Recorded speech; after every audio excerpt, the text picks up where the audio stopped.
You know,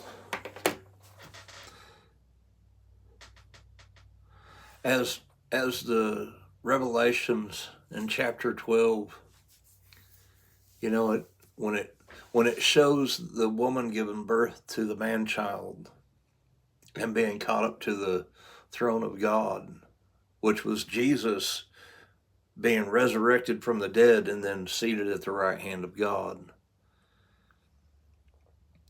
You know, and Michael and his angels warring with Satan and his angels, and their place in heaven was found no more. And it said, "Rejoice, you heavens, but woe unto the inhabitants of the earth." And then he heard a loud cry saying, "Now is come the kingdom of our God and the power of his Christ." And it talked about how Satan was wroth, and the woman was given a place of refuge for a time. And Satan, the dragon, went after the remnant of her seed being Christ, us being the remnant here on earth. And it says that they overcame him by the blood of the Lamb and by the word of their testimony. They loved not their life unto the death.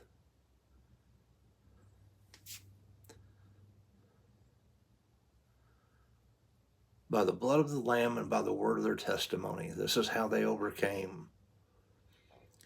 You know, our walk with God is one of faith, meaning we don't walk by what we see, we live by faith.